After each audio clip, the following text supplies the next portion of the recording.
My name is Porter Williams, 68 years old, and retired from the police force after 35 years of service.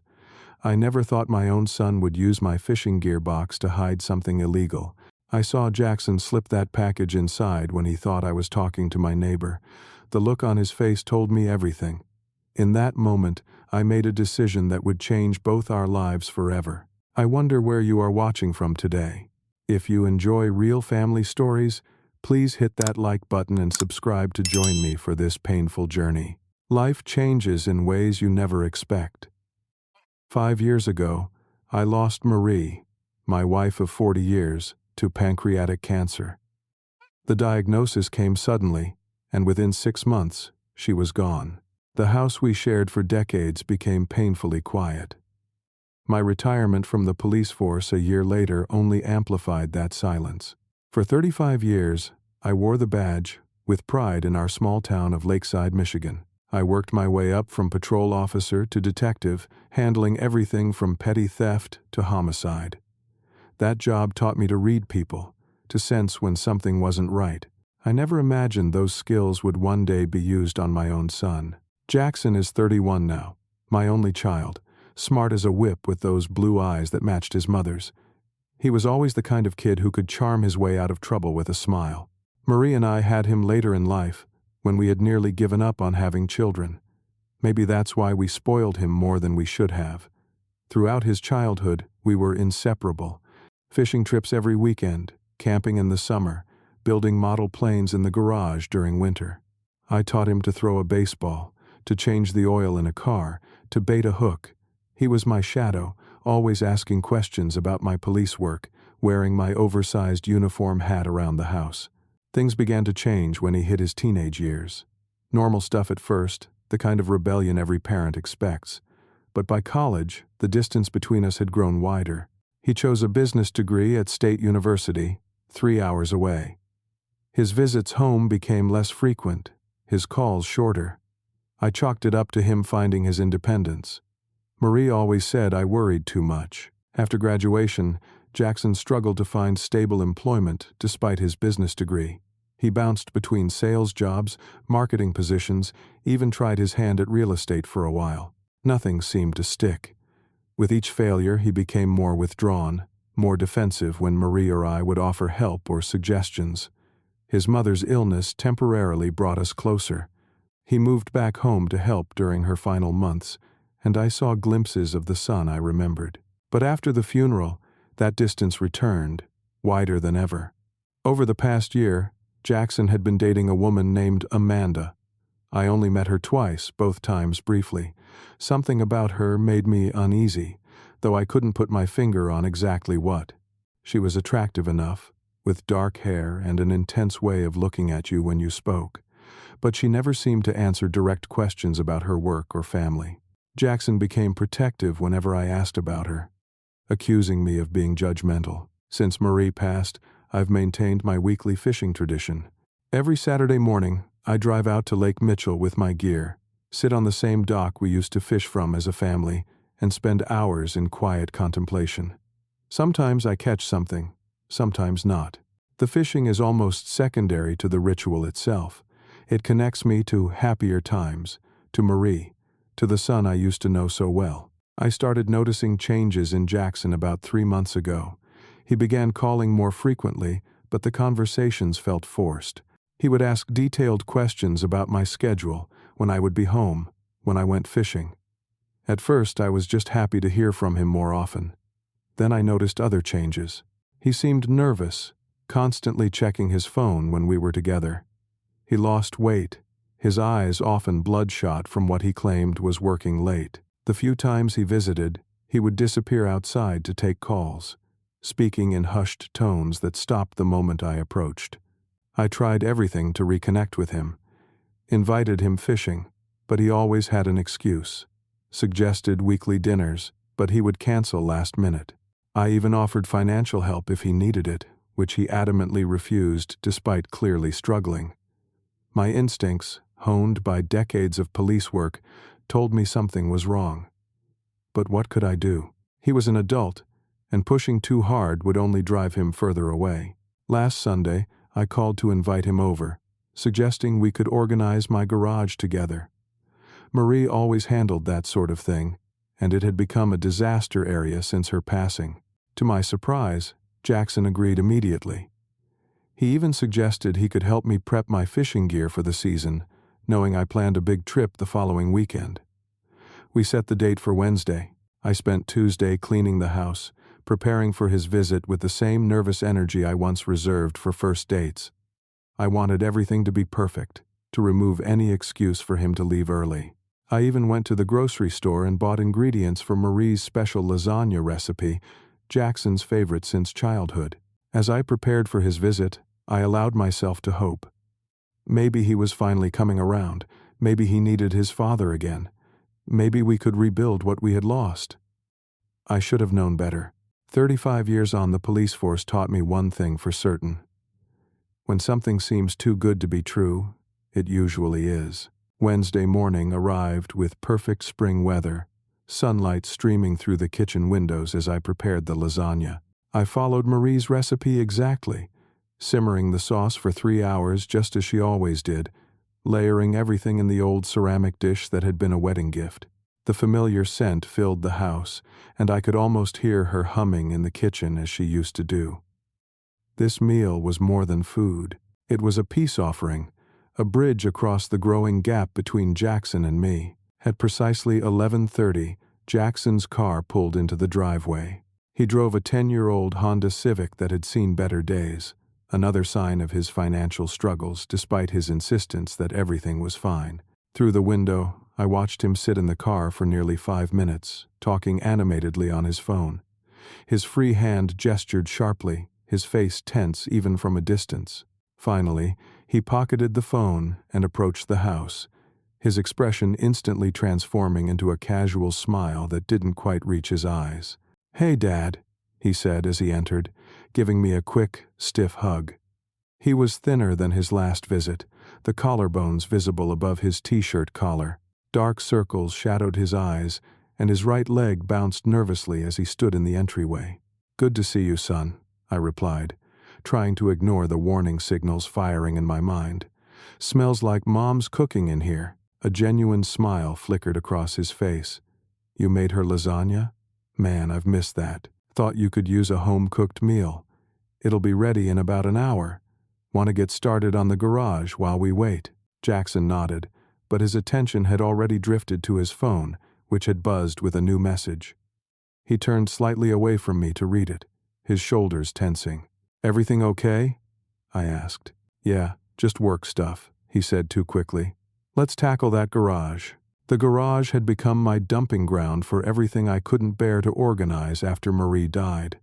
Boxes of holiday decorations she had carefully labeled, tools from projects we never finished, her gardening supplies, untouched since her diagnosis, and in the far corner, my fishing gear, including the large tackle box and gear container my police department colleagues had given me at my retirement party. It was custom-made, waterproof, with specialized compartments for everything from rods to the smallest flies. We worked in awkward silence for the first 20 minutes, Jackson jumping every time his phone chimed.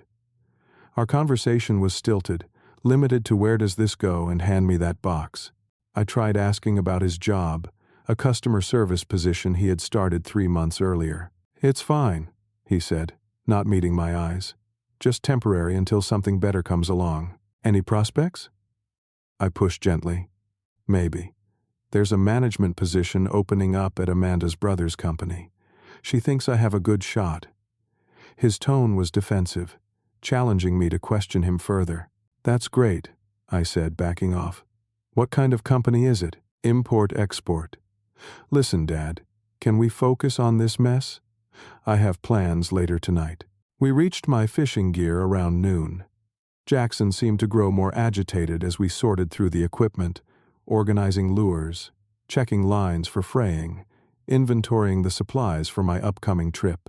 "You still go to Lake Mitchell every weekend?" he asked, his tone deliberately casual. "Like clockwork," I replied. "Same spot your mother and I took you when you were little. And you'll be there this Saturday?" Something in his voice made me pause. "That's the plan." "Why? Want to join me for once?" No, he said quickly. Just curious. Amanda and I might be driving through that area. Thought maybe we'd see you there. The phone in his pocket buzzed again. This time, the caller seemed persistent, the buzzing continuing until Jackson excused himself. I need to take this. Work, he muttered, already heading toward the front door. I nodded, continuing to organize a box of fishing flies. Through the garage window, I could see Jackson pacing in the driveway, his free hand gesticulating wildly.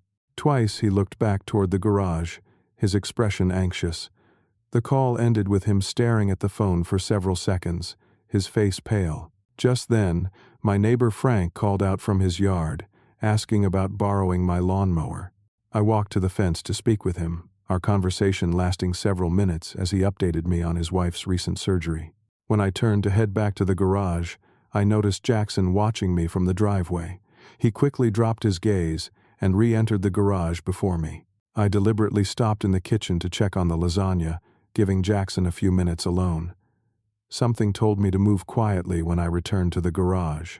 Years of police work had taught me to trust that instinct. I approached silently, pausing just outside the door. Through the small window, I could see Jackson hunched over my fishing gear box, his back to the door.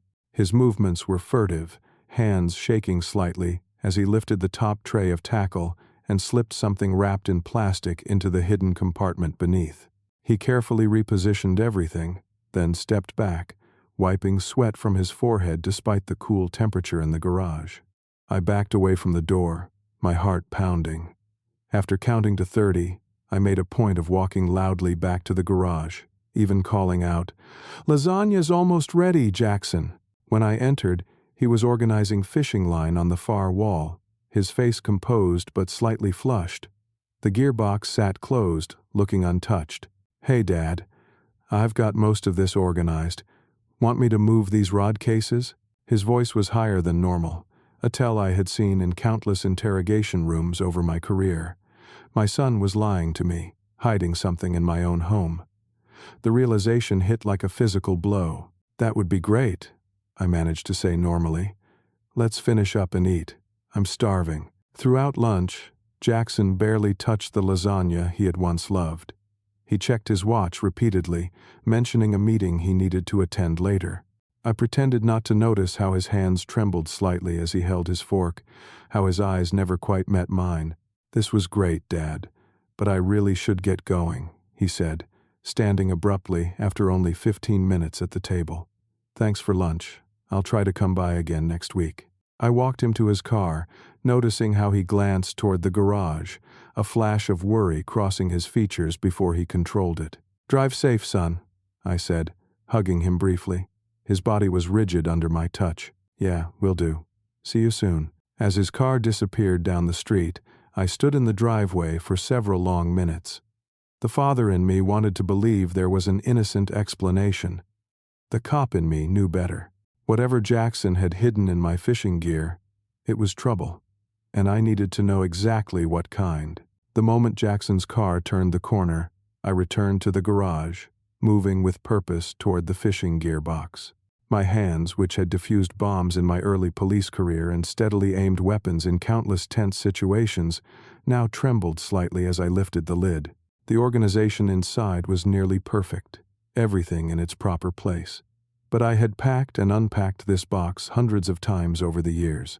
The slight misalignment of the top tray was immediately apparent to my eye. I carefully removed the upper compartments, setting them aside in the exact order I would need to replace them. In the bottom compartment, tucked behind my spare fishing line, sat a package roughly the size of a paperback book, tightly wrapped in black plastic and secured with electrical tape. The wrapping job was neat and professional, designed to be waterproof and inconspicuous. For several seconds, I just stared at it. Part of me already knew what I would find inside, but another part desperately hoped for some innocent explanation. Maybe Jackson had bought me a gift. Maybe this was some surprise for my birthday, still 3 months away. But the careful concealment, his nervous behavior, the secretive phone calls, my instincts screamed the truth I didn't want to face. With careful fingers, I partially unwrapped one corner of the package, just enough to confirm my suspicions. The white powder inside was unmistakable after 35 years in law enforcement. Cocaine. High grade, from the look of it, and a substantial amount. I rewrapped it exactly as I'd found it, my mind racing through unwelcome memories.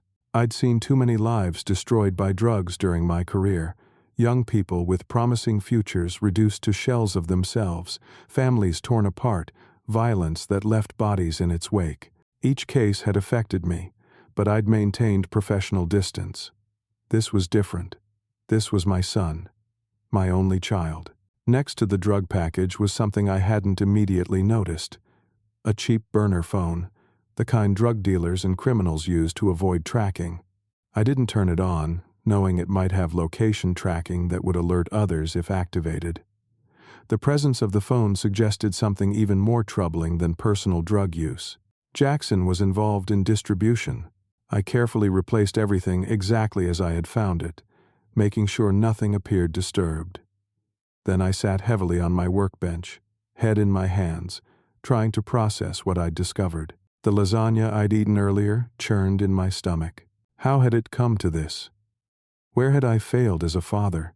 The questions cycled through my mind, alongside images of Jackson as a small boy, proudly showing me a fish he'd caught, laughing as we built a snowman together, crying against my shoulder after falling from his first bike. My thoughts were interrupted by a shrill ring. Not my cell phone, but the landline I kept mostly out of habit since Marie died. Few people had that number anymore. I let it go to voicemail, unable to muster the energy to speak to anyone. After 4 rings, the answering machine clicked on. A male voice I didn't recognize filled the garage. "Listen carefully," the voice said, low and threatening. "The package better be exactly where it needs to be by Saturday morning, or there will be consequences. Your girlfriend's brother is losing patience. Don't try anything stupid. We know where your father lives." The message ended with a click. I sat frozen, the implications crashing over me like ice water.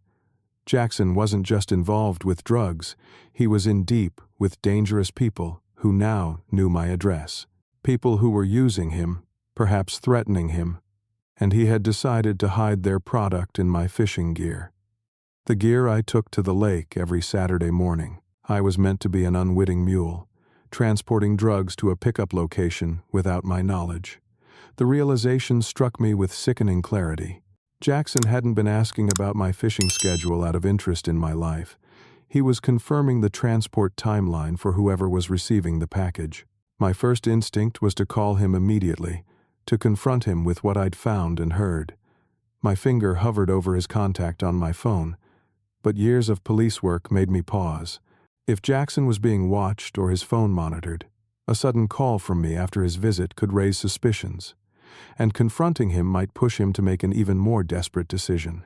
My second thought was to call my former partner, Detective Thompson. We'd worked together for 15 years before my retirement, and I trusted him implicitly. He could arrange to intercept whoever was meant to pick up the package at the lake. But that route would almost certainly mean Jackson's arrest, a police record that would follow him for life. I paced the garage, weighing options, scenarios playing through my mind like crime scene projections. What would be the right balance of justice and mercy? How could I protect my son while ensuring he faced the consequences of his actions? How could I make him understand the gravity of the path he was choosing? An idea began to form, risky but potentially effective. I wouldn't confront Jackson directly. I wouldn't call the police. Not yet. Instead, I would return the package to his possession, but in a way that forced him to recognize the danger he'd created, force him to face the potential consequences of his choices before it was too late. The more I considered it, the more certain I became. This wasn't about shielding Jackson from consequences. This was about making sure he understood exactly what was at stake before his life was irreparably damaged. Sometimes, the best way to help someone was to let them feel the heat of the fire they'd built, without letting them get burned. I carefully rewrapped the package, making sure it looked exactly as it had when I found it. Then I placed it and the burner phone in a small waterproof bag I used for keeping valuables dry while fishing. I would need Jackson to return to the house, but it had to seem natural, not suspicious. I picked up my phone and called him. It rang 4 times before he answered, his voice tense. "Dad? Everything okay?" "Yeah, fine," I said, keeping my tone casual. "Just realized you might have seen my special fishing lure while we were organizing. The silver one with the mother-of-pearl inlay that your mom gave me. Can't seem to find it now." "Oh," he said, a note of relief in his voice. "No, I didn't see it. Could be anywhere in that mess. I'd really like to have it for Saturday's trip," I said. "Any chance you could swing by again quickly? Help me look? Should only take a few minutes." There was a pause, and I could almost hear him calculating, weighing the risk of returning against the suspicion refusing might create. Sure," he finally said. "I can stop by in about an hour. That work?" "Perfect," I replied. "Thanks, son. See you soon." As I hung up, I took a deep breath, steeling myself for what needed to be done. I loved my son, but sometimes love meant making hard choices. I just hoped this one wouldn't cost me my relationship with the only family I had left. For the next hour, I prepared. I placed the waterproof bag with the package and phone in my jacket pocket, where it would be easily accessible, but not visible. I deliberately messed up part of the fishing gear organization, making it look like I'd been searching for something. Then I found the lure in question, the special one Marie had given me on our 20th anniversary, and placed it in a different tackle box where it wouldn't normally be. At 4:15, Jackson's car pulled into the driveway again. From the kitchen window, I could see him on his phone, gesturing animatedly. His face was tense, almost angry. When he spotted me in the window, he quickly ended the call and approached the house. "Hey, sorry to make you come back," I said as I opened the door. "You know how much that lure means to me." "No problem," he said, though his tight smile suggested otherwise. "Let's find it quick, though. I've got that meeting in 45 minutes. We headed to the garage, and I noticed how Jackson's eyes immediately went to the fishing gear box, a flash of panic crossing his features when he saw it had been moved from where we'd left it. "I've been looking through everything," I explained. "Thought maybe it got misplaced when we were reorganizing." Jackson nodded, moving directly to the gearbox. "Mind if I check in here? Maybe it got mixed in with something else." "Go ahead," I said, turning toward a shelf of smaller tackle boxes. "I'll look through these again." From the corner of my eye, I watched as he opened the gearbox, his movements casual but his eyes intent. He lifted the top tray, peering into the hidden compartment below. The moment he realized the package was missing, his entire body stiffened. The blood drained from his face. "Dad," he said, his voice strained. Did you move anything from in here?" "Just reorganizing," I said vaguely. "Oh, I think I see the lure in this other box. Can you come look?" He hesitated, clearly torn between continuing his search and maintaining the pretense. Finally, he moved to my side, though his eyes kept darting back to the gearbox. "Is this the one?" I asked, holding up the mother-of-pearl lure. "Yeah, that's it," he said distractedly. "Great. I should really get going now." "Already? I thought we could have a quick coffee. It's been nice having you around today." "Really can't, Dad. That meeting is important." His phone buzzed, and he glanced at it, his face paling further. "I really have to go." "All right. Let me walk you out then." As we moved toward the door, Jackson suddenly turned back. "Actually, I think I left my sunglasses in the garage. Let me grab them real quick." "I'll wait here," I said. He practically ran back to the garage. Through the window, I could see him frantically searching through the gearbox again, emptying compartments with increasing desperation. After several minutes, he returned, a thin sheen of sweat on his forehead despite the cool temperature. "Found them," he said, though his hands were empty. We walked to his car in silence. Jackson's movements were jerky, his breathing shallow. I could practically feel the panic radiating from him. This was my moment. "Forgot something in the house," I said.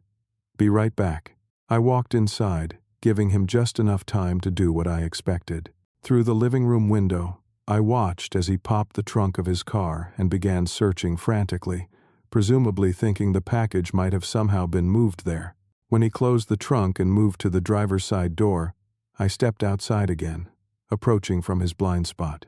As he leaned into the car to check under the seats, I quietly reached into my pocket, removed the waterproof bag, and slipped it under the driver's seat from the passenger side. By the time he straightened up and saw me, the package was securely hidden in his vehicle. "Everything okay, son?" I asked innocently. "Fine," he snapped, then immediately softened his tone. "Sorry. Just stressed about being late." "Drive safe then," I said, placing my hand on his shoulder. "Call me tomorrow, okay?" He nodded distractedly, already sliding into the driver's seat. The engine roared to life, and he backed out of the driveway with more speed than necessary, tires squealing slightly as he accelerated down the street. I stood watching until his car disappeared from view, the weight of what I'd just done settling heavily on my shoulders. I'd essentially planted drugs in my son's car. If he was pulled over for any reason, he would face serious charges. The risks of my plan suddenly seemed much more real and frightening. Back inside the house, I sank into my armchair, the one Marie had always claimed was too old and needed replacing. Now I found comfort in its familiar embrace as I contemplated the possible outcomes of my actions. Best case scenario, Jackson would discover the package, realize the danger he was in, and come to me for help. We would contact the police together, explain the situation, possibly arrange for him to cooperate in exchange for leniency. Worst case scenario, he would be pulled over before discovering the package. He would be arrested, facing felony charges. He might believe I had deliberately set him up, destroying what remained of our relationship forever. Or worse, the people who owned the drugs might blame him for losing their product, putting his life in danger. The middle ground was what I was counting on. Jackson would find the package, be forced to confront the reality of his situation, and make better choices going forward. A scare that served as a wake-up call without permanent damage. I checked my watch. 4:33. Jackson would be driving through downtown now, where traffic was always congested at this hour. My hands itched to call him, to warn him, to explain, but that would defeat the purpose of this harsh lesson. Sometimes children need to feel the heat to respect the fire. The minutes ticked by with excruciating slowness.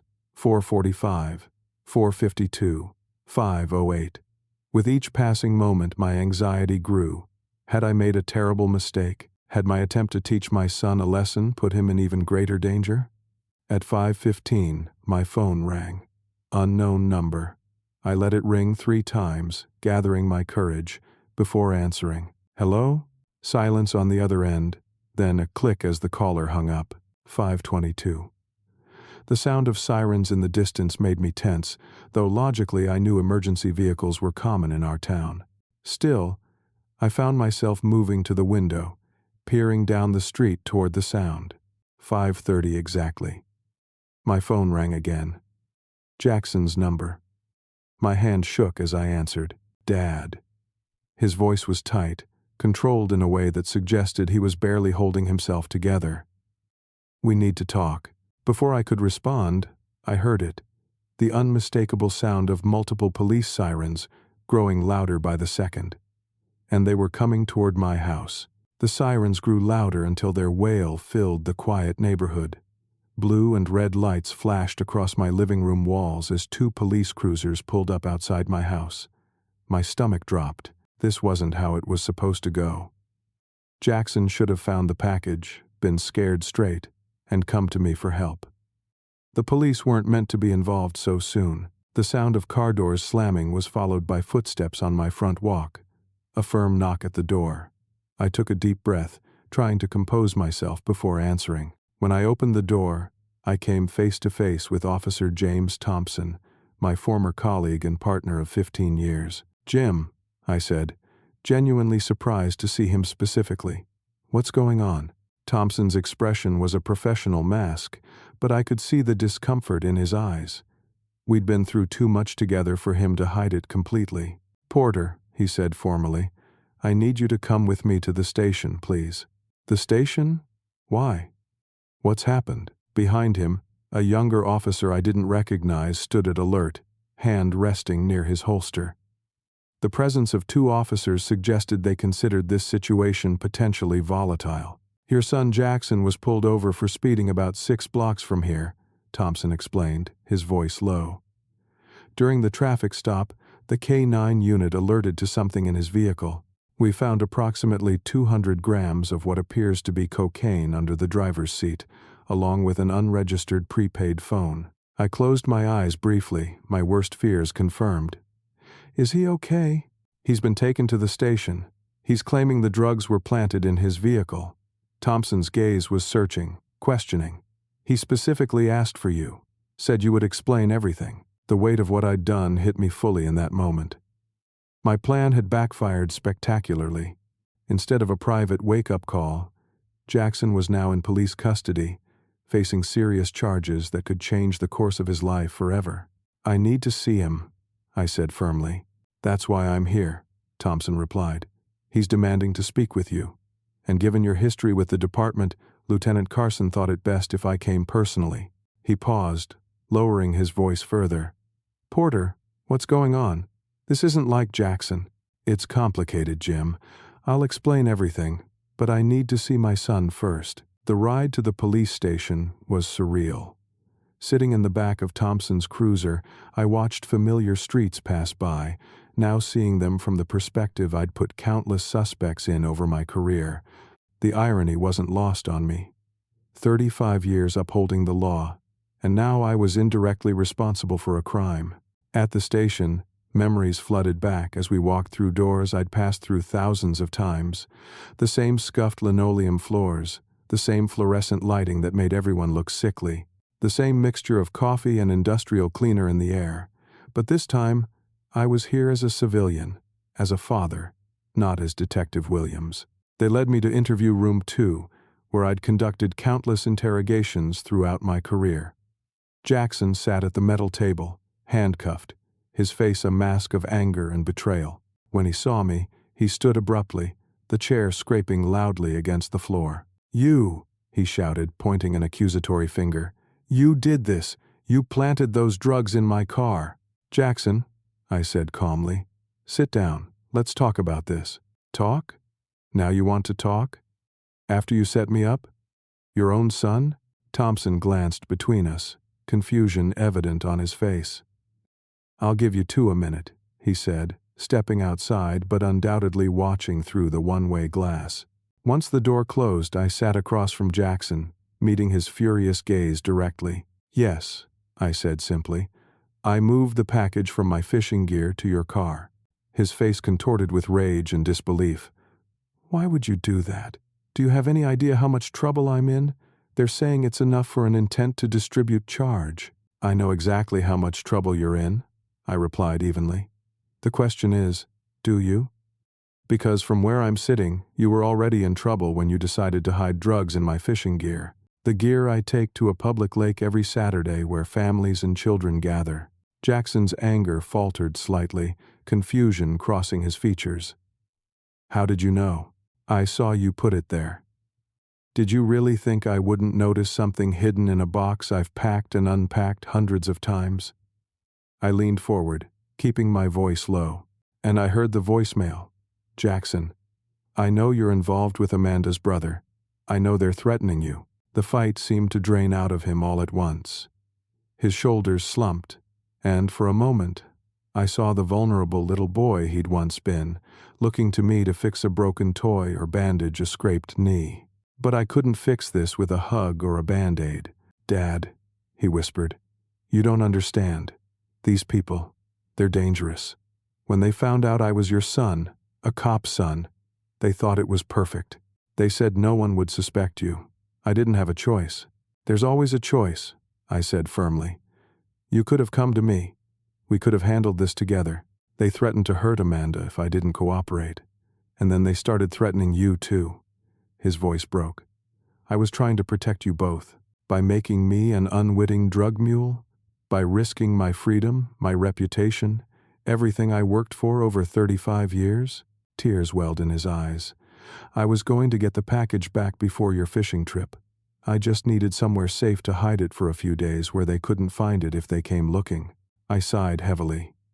Jackson, I spent my entire career dealing with people who made one bad decision, then another, then another, until they couldn't find their way back. Each decision seemed necessary at the time, justified by circumstances.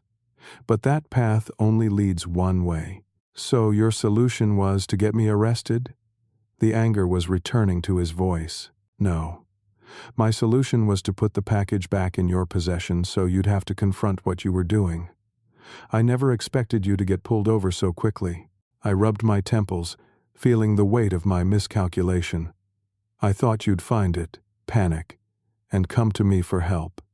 I wanted to scare you straight, not get you arrested. Jackson stared at me for a long moment, processing my words. So what happens now? I'm looking at serious jail time because of your lesson. Not necessarily. I stood up. I need to talk to Thompson. There may be a way to fix this, but you'll have to cooperate completely. That means telling them everything about Amanda's brother and his operation. They'll kill me, Jackson whispered. Not if we do this right, I replied. Trust me, son. One last time. I knocked on the door, and Thompson opened it immediately. Jim, I said, we need to talk, privately. He nodded, leading me to an empty office down the hall. I closed the door behind us and took a deep breath. Jackson's being used by a drug operation, I explained. They threatened him and his girlfriend. They specifically targeted him because he's my son, thinking my fishing trips would make perfect cover for moving product. Thompson's expression grew serious. And you knew about this? I found the package today. Heard a threatening voicemail. I made a stupid decision, Jim. Thought I could scare him straight by moving the drugs to his car, making him face the reality of what he was involved in. Jesus, Porter. Thompson ran a hand through his graying hair. That was a hell of a risk. I know that now. But we have an opportunity here. Jackson knows names, locations, procedures. With his cooperation, you could take down a significant operation. Thompson considered this, the detective in him clearly intrigued by the possibility. Would he be willing to cooperate? Testify if needed? He will, I said with more confidence than I felt. But he'll need protection. These people have already made threats. Let me talk to the lieutenant, Thompson said finally. No promises, but we might be able to work something out. Reduced charges in exchange for substantial cooperation. As Thompson left to speak with his superior, I stood alone in the quiet office, surrounded by the familiar trappings of my former life. Photos of the current police softball team on the wall. Case files stacked neatly on the desk. The world I'd dedicated my life to, now the only hope for saving my son from a mistake that was partially my own doing. I thought of Marie, what she would say about all this. She always saw the best in Jackson, always believed he would find his way. I hoped, more than anything, that she had been right. While Lieutenant Carson and Thompson discussed the possibility of a cooperation agreement, I was allowed to sit with Jackson in the interview room again, a small concession to my years of service to the department. The minutes stretched into an hour, the silence between us heavy with unspoken words. Why didn't you just tell me what was happening? I finally asked. When did you stop trusting me enough to ask for help? Jackson stared at his hands, still cuffed in front of him. It started 6 months ago. I met Amanda at a bar downtown. We hit it off immediately. She was beautiful, funny, seemed genuinely interested in me. A bitter smile crossed his face. Should have known it was too good to be true. What happened? About 3 weeks in, she introduced me to her brother, Tyler. Said he might have a job opportunity for me. Good money, flexible hours. I was between jobs again, getting desperate. He shook his head. The first few tasks seemed legitimate. Delivering packages to businesses, picking up envelopes from suppliers. I thought it was just a small import business like he claimed. When did you realize what it really was? 2 months in, Tyler asked me to deliver a package to a guy behind the old mill. The guy opened it right in front of me, started measuring out cocaine like it was nothing. When I tried to leave, Tyler's guys stopped me, made it clear I knew too much to just walk away. I closed my eyes, picturing the scene. A trap closing around my son while I remained oblivious, fishing at the lake or watching baseball games alone in my quiet house. After that, the threats started, Jackson continued. At first, just against me. Then they found out about Amanda, implied she might get hurt if I didn't cooperate. And then, he swallowed hard. Then they found out who you were.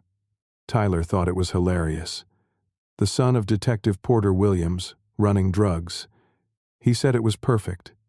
That no one would ever suspect you. So they wanted to use my fishing trips as cover, I said, the pieces falling into place. Jackson nodded.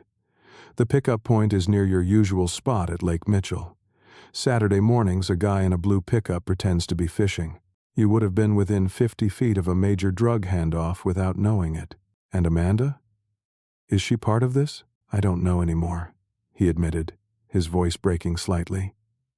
Sometimes I think she really cares about me. Other times, I wonder if the whole relationship was a setup from the beginning, her brother finding a patsy with a convenient cop father. The door opened, and Thompson entered with Lieutenant Carson. I stood immediately, reading their expressions for any hint of their decision. We've discussed the situation, Carson said formally. Given the circumstances and the potential value of Jackson's information, we're prepared to offer a deal. What kind of deal? I asked cautiously. In exchange for full cooperation, including names, locations, and testimony if necessary, we can reduce the charges to possession only. Contingent on completion of a rehabilitation program and probation, of course. I looked at Jackson, who seemed stunned by the offer. It's better than you deserve, I told him quietly, and far better than what would happen if these people discover you've lost their product. There's more, Thompson added, his expression grave. We want to set up a sting operation. Use the existing arrangements to catch these people in the act. No way, Jackson said immediately, panic in his voice. They'll kill me if they suspect anything. We can protect you, Carson assured him, but this may be our only opportunity to infiltrate this operation. According to what your father has told us, they're expecting a package to be transported to Lake Mitchell this Saturday. We can use that expectation to our advantage. How? I asked. Thompson explained the plan. They would create a replica package with tracking devices embedded within. Jackson would call Tyler, claim he'd moved the package from my house for safety after getting nervous, but that everything was still on schedule. On Saturday, I would proceed with my normal fishing routine while a team of undercover officers monitored the situation. When the pickup occurred, they would follow the package to identify all players in the operation before making arrests. It's risky, I acknowledged when he finished. It's insane, Jackson countered. If they suspect anything, even for a second. It's also your best chance, Carson said firmly. Cooperate fully, help us take down this operation, and you might just have a future after this. Refuse, and you're looking at a minimum of 5 years. Your choice. Jackson looked at me, seeking guidance as he had so many times as a child. The weight of that trust, temporarily restored in this crisis, sat heavily on my shoulders. These people were willing to put both of us at risk, I reminded him. They didn't care what happened to you or to me, and they'll keep using people like you unless they're stopped. After a long moment, Jackson nodded. Okay, he said quietly. I'll do it. Tell me what you need to know. For the next 2 hours, Jackson provided detailed information about the drug operation. Names, locations, procedures, amounts. Thompson recorded everything, occasionally stopping to clarify details or ask follow-up questions. As the full scope of the operation emerged, I realized how deep Jackson had fallen, how dangerous his situation had truly been. Tyler Mercer, Amanda's brother, was a mid-level distributor with connections to a larger organization based in Detroit. He controlled distribution throughout 3 counties, using unwitting or coerced mules like Jackson to move product. The operation was sophisticated, with lookouts, safe houses, and contingency plans. What about Amanda? Thompson asked. How involved is she? Jackson's expression darkened. She recruits people, finds vulnerable targets, gets close to them, then introduces them to Tyler. I wasn't the first. The confirmation of what I had suspected hit him visibly, his shoulders slumping further. The woman he thought had cared for him had been playing a role from the beginning. Another loss on top of everything else. We'll need you to make that call to Tyler soon, Thompson said. Convince him everything is proceeding as planned. Can you do that? Jackson straightened in his chair, a resolve I hadn't seen in years crossing his features. Yes, I can be convincing when I need to be. We'll have a script prepared, Carson added. Stick to it exactly. No improvisation. As the meeting concluded, arrangements were made for Jackson's temporary custody. Rather than placing him in the general jail population, where word might get back to Tyler's associates, he would be held in an isolated holding cell under an administrative segregation order. Before they took him away, I had a moment alone with my son. I'm sorry, he said simply, for all of it, for not coming to you sooner. I made mistakes too, I admitted. I should have seen you were in trouble. Should have found a better way to help you. Do you think Mom would be disappointed in me? The question was asked so quietly I almost missed it. Your mother, I said carefully, always believed in second chances. She'd be disappointed in your choices, but never in you, and she'd be proud that you're trying to make things right. As they led him away, I saw something in his eyes I hadn't seen in years. A glimmer of the boy he'd been, the man he could still become if we survived what lay ahead. For the first time since discovering the package, I allowed myself to hope that something good might yet come from this disaster. Thompson approached as Jackson disappeared down the hallway. We'll take good care of him, Porter. I promise. I know you will, I replied, but I want to be part of this operation, whatever capacity you'll allow. That's not protocol, he began. Jim, we've known each other 20 years. This is my son, and I know that lake better than anyone on your team. I can spot if something's off, if someone doesn't belong there. Thompson hesitated, then nodded reluctantly. I'll run it by Carson. No promises. As I left the station that evening, the weight of the day's events pressed down on me. In less than 24 hours, my quiet retirement had transformed into a high-stakes operation with my son's future hanging in the balance. The familiar streets of my hometown now seemed filled with hidden threats, unknown watchers. I thought about the fishing trip that had started all this. The peaceful Saturday mornings at Lake Mitchell that had sustained me through grief and loneliness. How close I had come to unknowingly participating in the very kind of crime I'd spent my career fighting against. The irony was bitter, but the determination it sparked within me burned hot and clear. These people had tried to use my son, to use me. They had threatened my family, exploited Jackson's vulnerabilities. Now they would learn why that had been a terrible mistake. I might be retired, but the detective in me was wide awake now, and I would do whatever it took to ensure that my son got that second chance. The sting operation was set for Saturday morning, exactly as planned. For 3 tense days, Jackson remained in protective custody while Thompson's team prepared.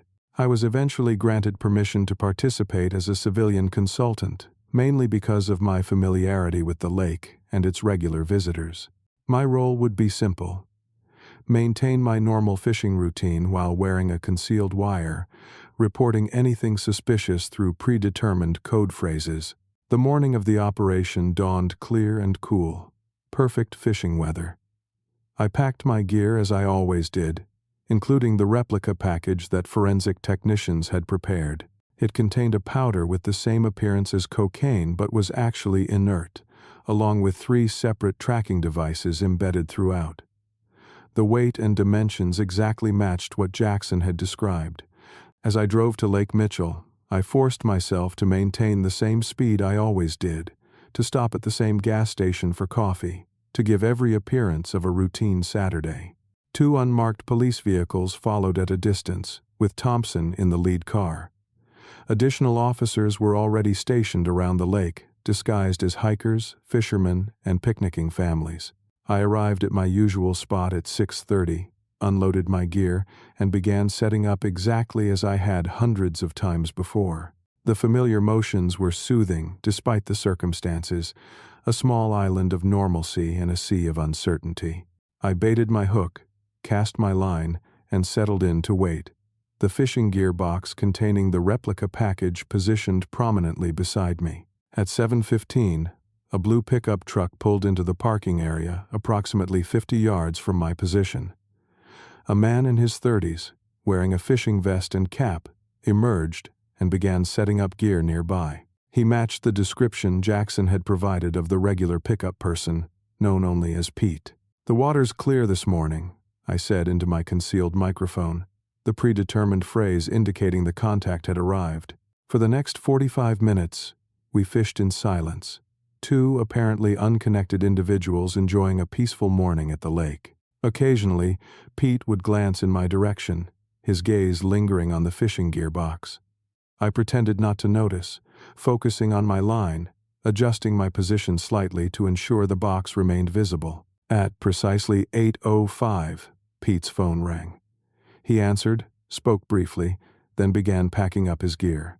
As he worked, he moved closer to my position, calling out casually, "Any luck today?" "Just a couple small ones," I replied, the standard fisherman's conversation.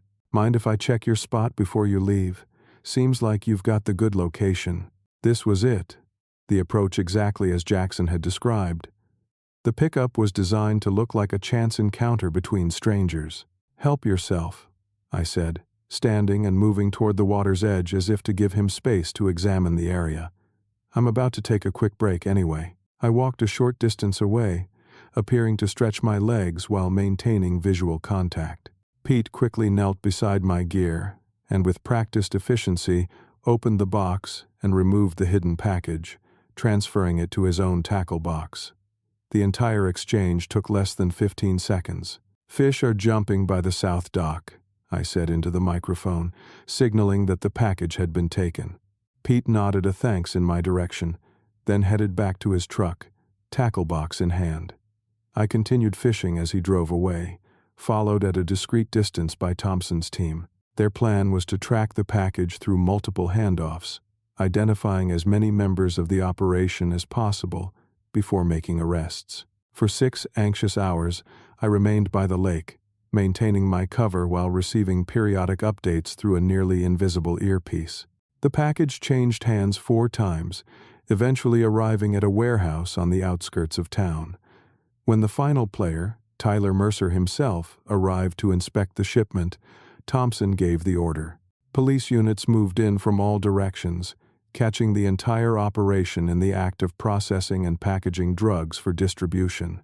Amanda was among those arrested, confirming Jackson's suspicion that her affection had been part of the setup from the beginning.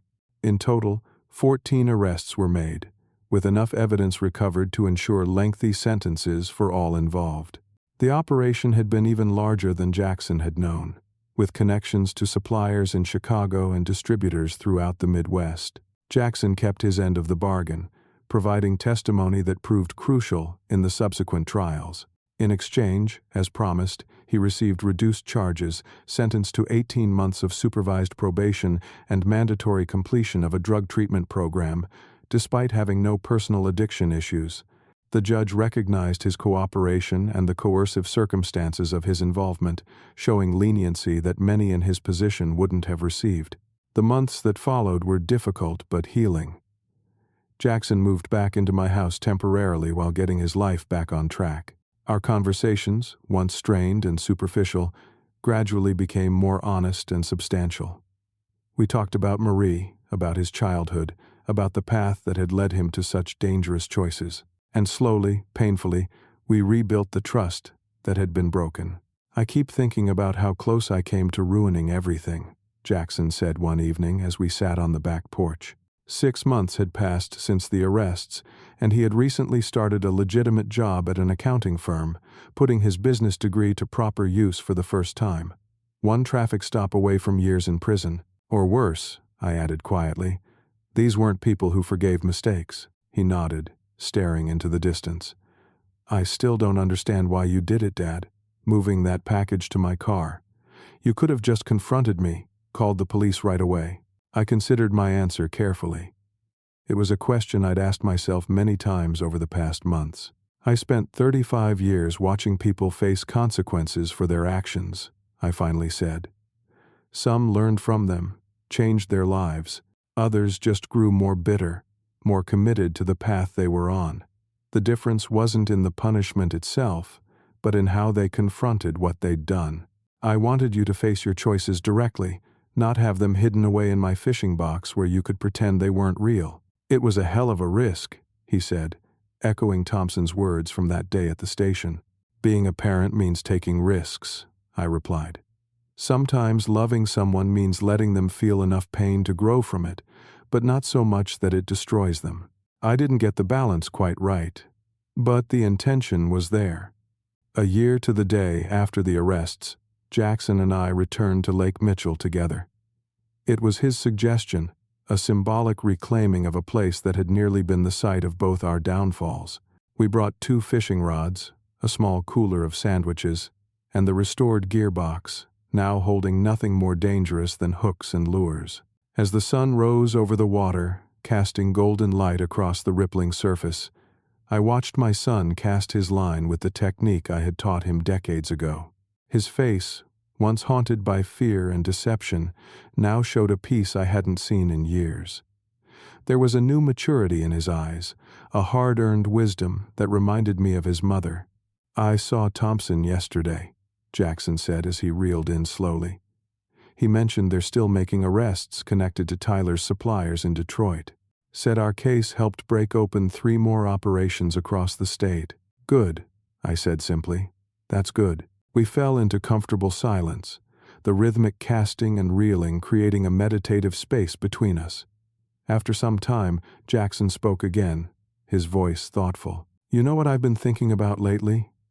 All those years I was growing up, I saw you as this perfect figure, the respected detective, the man everyone in town looked up to. I put so much pressure on myself to live up to that image, and when I couldn't, when I kept failing at jobs and relationships, it seemed easier to pull away than to disappoint you.